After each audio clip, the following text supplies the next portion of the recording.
بسم اللہ الرحمن الرحیم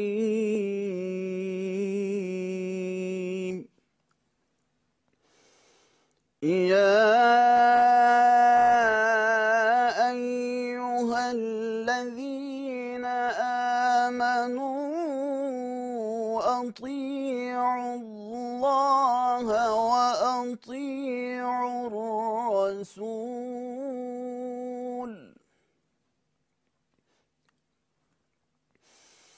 اطیعوا اللہ واطیعوا الرسول واولی الامر منکم فإن تنازعتم في شيء فردوه إلى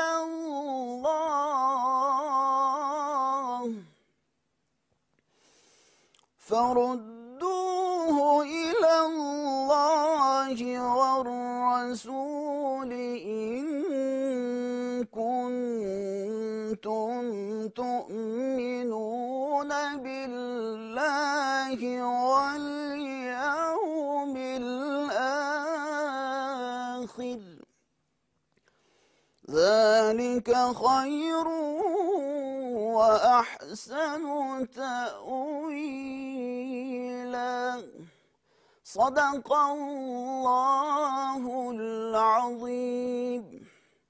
ارشاد باری تعالیٰ ہے، مومنوں خدا اور اس کے رسول کی فرما برداری کرو اور جو تم میں سے صاحب حکومت ہیں ان کی بھی، اور اگر کسی بات میں تم میں اختلاف واقع ہو تو اگر خدا اور روز آخرت پر ایمان رکھتے ہو تو اس میں خدا اور اس کے رسول کے حکم کی طرف رجوع کرو، یہ بہت اچھی بات ہے اور اس کا مال بھی اچھا ہے۔ وآخر دعوانا ان الحمدللہ رب العالمین۔ خواتین و حضرات، وزیر اعظم اسلامی جمہوریہ پاکستان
بسم اللہ الرحمن الرحیم۔ ایاک نعبد و ایاک نستعین۔ میرے پاکستانیوں، یہ جو پچھلے ہفتے حالات ہوئے، افسوسناک حالات، اس کی وجہ سے میں نے فیصلہ کیا کہ میں آپ کے سامنے آؤں۔ دیکھیں، سب سے پہلے ہمارا وہ واحد ملک ہے جو اسلام کے نام پہ بنا تھا۔ اس کا نعرہ کیا تھا؟ پاکستان کا مطلب کیا؟ لا الہ الا اللہ۔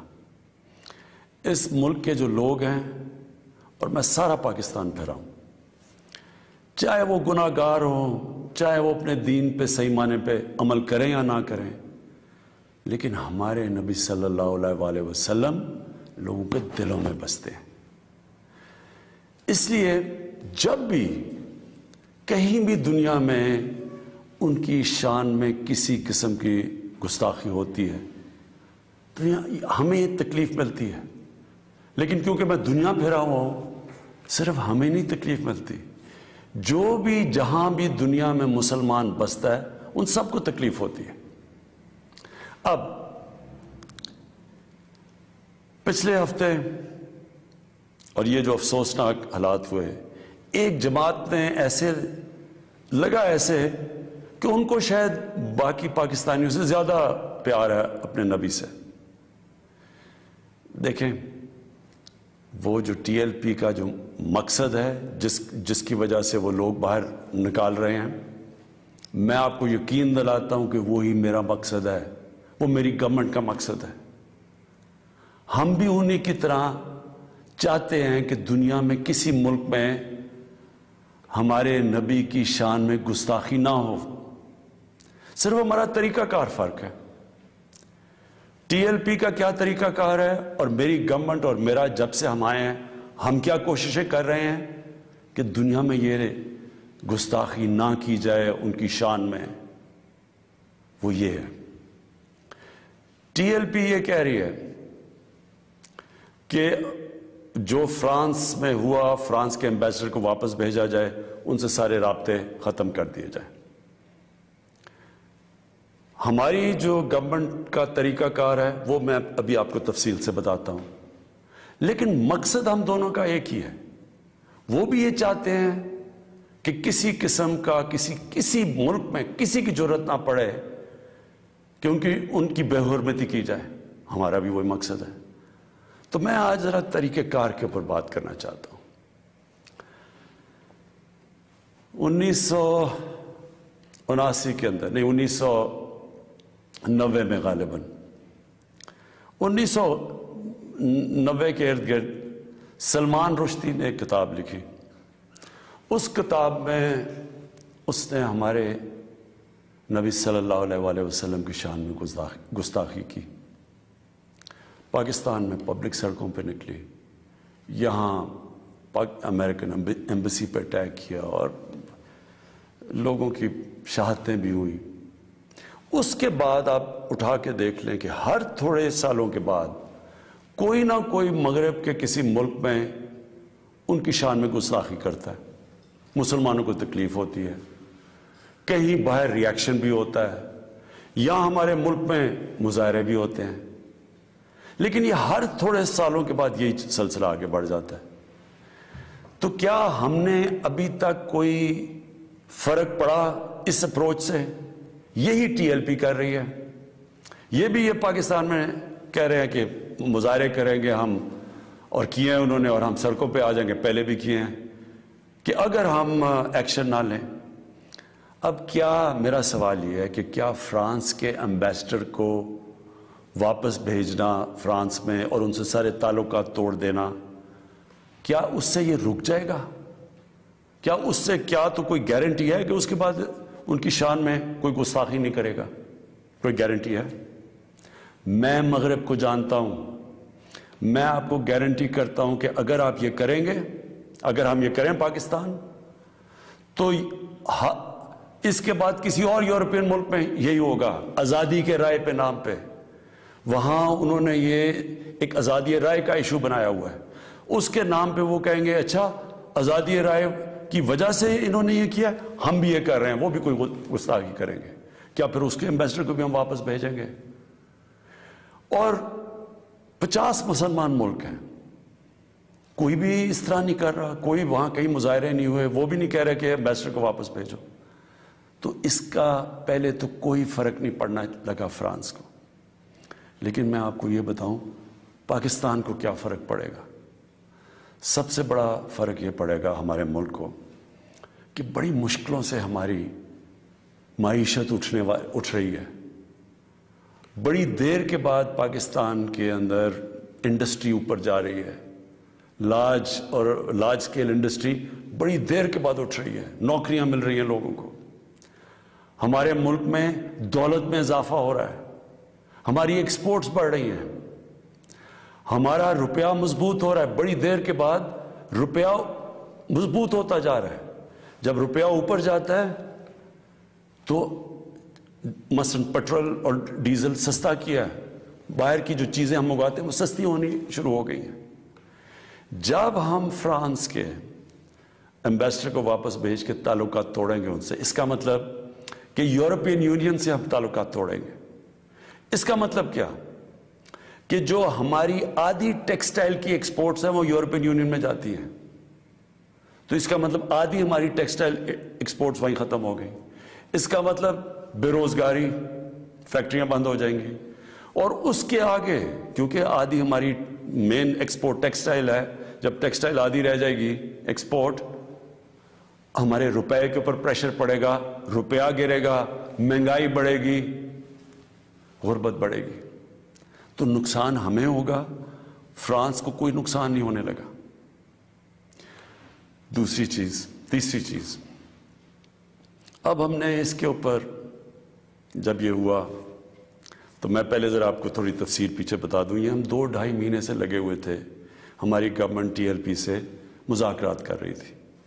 ہم ان کو یہی چیزیں سمجھا رہے تھے کہ اس سے نقصان ہمیں ہونے لگا ہے، ان کو نقصان نہیں ہوگا، ہماری عوام کو نقصان ہوگا. مذاکرات چلتے جا رہے تھے، انہوں نے کہا جی اسمبلی میں رکھو، اور اسمبلی جو فیصلہ کرتی ہے. ہم نے فیصلہ کیا ٹھیک ہے ہم اسمبلی میں یہ رکھتے ہیں. لیکن ہم پھر دیکھنا شروع کیا کہ ان کی موبلائزیشن نیچے ہو رہی ہے، ان کی تیاریاں ہو رہی ہیں اسلام آباد آنے کے لیے. ایک طرف مذاکرات چل رہے ہیں، ایک طرف اسلام آباد آنے کی تیاریاں ہیں. پھر ابھی مذاکرات چل رہے ہیں اور ہم نے یہ فیصلہ کیا ہوا تھا کہ ہم اسمبلی میں رکھیں گے اس ایشو کو. تو پتہ چلا کہ انہوں نے پہلے اناؤنس کر دیا کہ جی اب تو فرانس کا اگر ایمبیسڈر آپ واپس نہیں بھیجیں گے تو ہم سارے اسلام آباد میں دھرنا دیں گے. تو یہ اس کے بعد یہ ہماری بات چیت ٹوٹی. اس کے بعد پھر یہ اریسٹ ہوئے. اب میں صرف آپ کو بتانا چاہتا ہوں کہ اس سے اب تک ہوا کیا ہے ہمارے ملک میں. ذرا دیکھ لیں کہ ہم نے اپنے آپ کو کتنا نقصان پہنچایا. اب تک 40 پولیس کی گاڑیوں کو جلا دیا گیا، لوگوں کی پرائیویٹ پراپرٹی کے اوپر کئی لاکھوں کروڑوں روپے کا نقصان ہوا ہے. 4 پولیس والے شہید ہوئے ہیں، 800 سے زیادہ پولیس والے زخمی ہوئے ہیں. پہلے دن جب شروع ہوا تو تقریباً 100 سڑکیں بلاک کر دی. اس سے جو عوام کو نقصان ہوا، اس سے کئی جو آکسیجن کے سلنڈرز نہیں جا رہے تھے، بیچارے جو کرونا کے مریض ہیں، ان میں اموات ہوئی. اور پھر باہر سے کود پڑے لوگ، ہمارے پاکستان کے دشمن. ابھی تک ہم نے جو 4 لاکھ ٹویٹس کو اینالائز کیا، ان میں سے 70% فیک اکاؤنٹ سے تھی.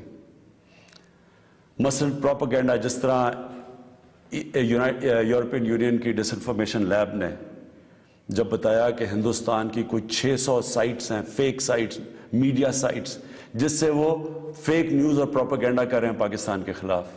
تو یہاں بھی ہمیں پتہ چلا کہ 380 ہندوستان کے انڈیا کے گروپ تھے جو کہ واٹس ایپ سے فیک نیوز چلا رہے تھے کہ سول وار ہو گئی پاکستان میں. ہماری پولیٹیکل پارٹیز، مجھے افسوس سے کہنا پڑتا ہے کہ وہی JUI جو فضل الرحمان کی پارٹی، وہ بھی بیچ میں شامل ہو گئی کہ کسی طرح گورنمنٹ کو ڈی سٹیبلائز کریں، ملک کو نقصان پہنچائیں. ساتھ وہ نون لیگ. اب ان سے میں پوچھتا ہوں کہ جب یہ سلمان رشدی نے کتاب لکھی تھی تو نواز شریف تو پہلی دفعہ پرائم منسٹر بنے تھے.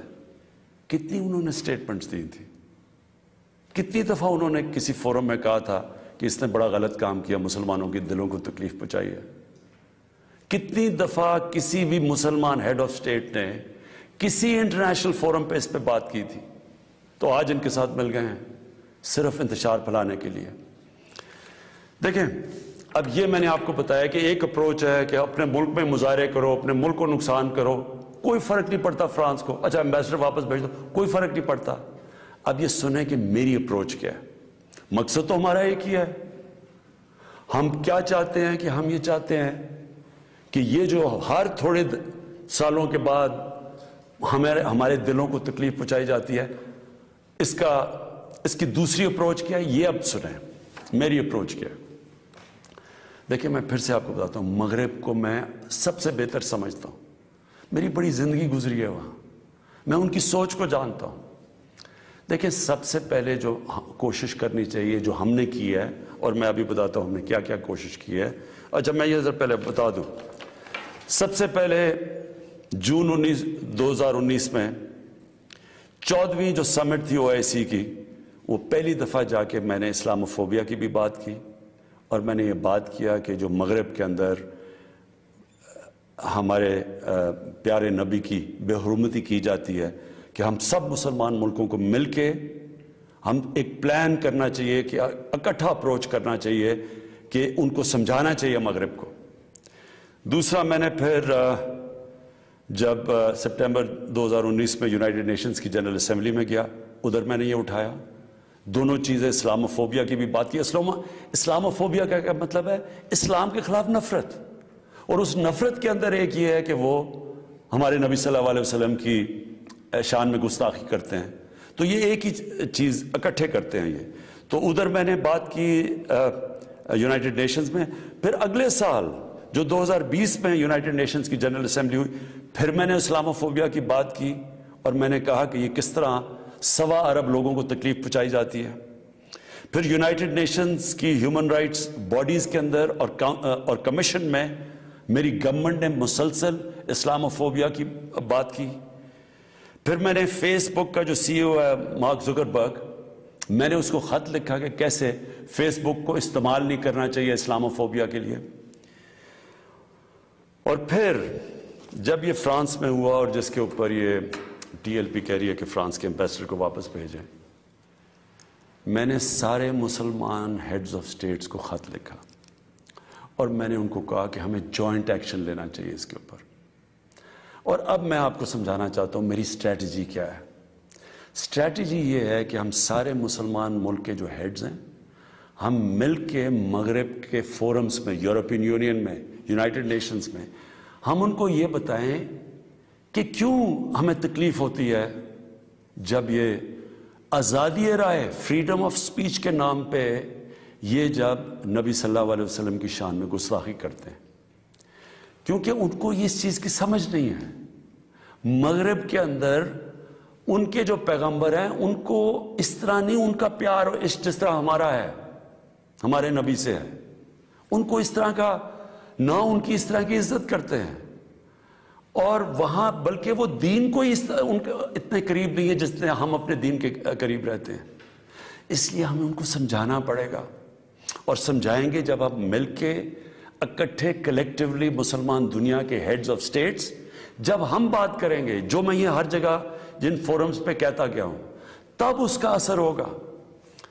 دنیا میں تھوڑے سے یہودی ہیں, لیکن وہ سارے یہودیوں نے اکٹھے ہو کے دنیا کو, مغربی دنیا کو بتایا ہے کہ جو ہولوکاسٹ تھا جدھر یہودیوں کی قتل عام ہوئی تھی, انہوں نے کہا کہ اس کے خلاف کوئی منفی بات نہ کی جائے کہیں بھی, کسی میڈیا پہ.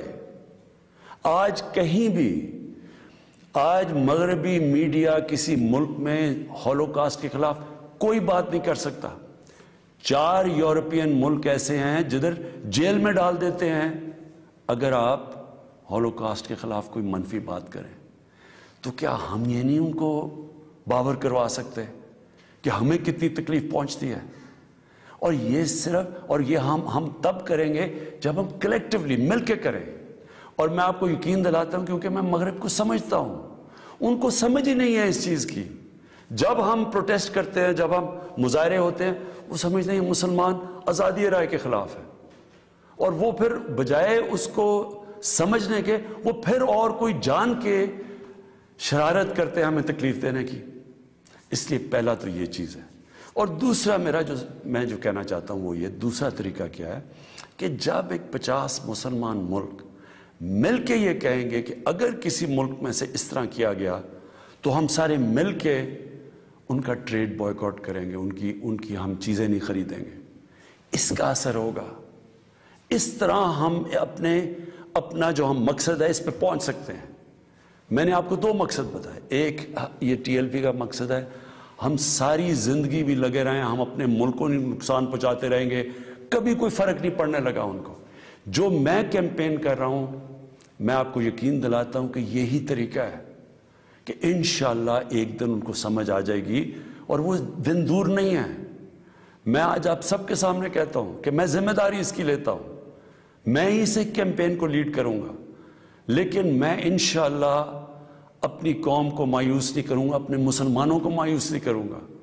ہم انشاءاللہ ان کو یہ ایک دن سمجھا دیں گے کہ جس طرح اگر وہ یہودیوں کے لیے سینسٹیو ہیں, ان کو تکلیف نہیں دینا چاہتے، تو ہم تو 1.25 ارب مسلمان ہیں، ہمارے بھی دل ہیں، ہمیں بھی تکلیف ہوتی ہے، اور جیسے جیسے ان کو اس چیز کی سمجھ آ گئی، یہ ہم اپنا مقصد پہ پہنچ جائیں گے۔ آخر میں اپنے علماء ان کو خاص طور پہ کہنا چاہتا ہوں کہ آپ کو اس میں ہمارے ساتھ مل کے، میرے ساتھ مل کے میری تائید کرنی چاہیے، ہماری مدد کرنی چاہیے، کیونکہ یہ جو چیزیں یہ جو ہو رہے ہیں ہمارے ملک کو نقصان پہنچ رہا ہے، اس سے تکلیف پہنچتی ہے۔ ہماری پولیس سے جو ہوا ہے، 800 پولیس انجر ہوئی ہے، جو ان کو کئی ہسپتالوں میں پڑے ہوئے ہیں، تو اس سے کس کو فائدہ ہوا ہے؟ کیوں ہندوستان کی یہ جو ویب سائٹس ہیں جو اس کے اندر کود پڑی ہیں، یہ دشمنوں کو فائدہ ہوا ہے؟ قوم کو کیا فائدہ ہوا اس سے؟ قوم کو تو صرف نقصان ہوا ہے، اور جو مقصد ہے ہمارا اس سے تو اس پہ نہیں پہنچ رہے ہم۔ کوئی فرق نہیں پڑے گا کسی مغربی ممالک کو جو مرضی ہم اپنا ملک کا نقصان کریں، جرم کہیں اور ہو ہم اپنے اوپر خودکش حملہ کر دیں، یہ کون سی عقل اور سمجھ ہے؟ تو میں آپ سب کو کہوں گا، اپنی قوم کو کہوں گا کہ یہ ٹائم ہے اکٹھے ہونے کا۔ ہمارا ملک بڑی مشکلوں سے ایک اس طرف نکل رہا ہے کہ ہم اب اوپر آنے والے ہیں، ہماری معیشت اٹھ رہی ہے، لوگوں کو روزگار مل رہا ہے، ہمارا روپیہ مضبوط ہو رہا ہے، ہمارا ملک کا ڈائریکشن ٹھیک ہے۔ تو یہ ٹائم اپنے ملک کو نقصان پہنچانے کے لیے نہیں ہے، یہ صرف ہمارے ملک کے دشمن ہمیں نقصان پہنچائیں گے۔ ہم سب کو اب اکٹھے ہو کے اللہ کا شکر ادا کرنا چاہیے کہ ہم یہ 2 سال بڑے مشکل وقت سے گزرے ہیں، حالانکہ ہمارے پاس اس وقت کرونا کا ایک تیسرا ویو آیا ہوا ہے، اس کے اوپر ہمیں سب کو مل کے SOPs پہ چلنا چاہیے، اللہ سے دعا کرنی چاہیے کہ ہمیں اس مشکل سے بھی نکال دے، اور پھر اس کا شکر ادا کرنا چاہیے کہ ہم 2 سال کے بعد ایک قوم، ہماری معیشت اٹھ رہی ہے، تو ہم اس کو نقصان نہ پہنچائیں۔ پاکستان پائندہ باد۔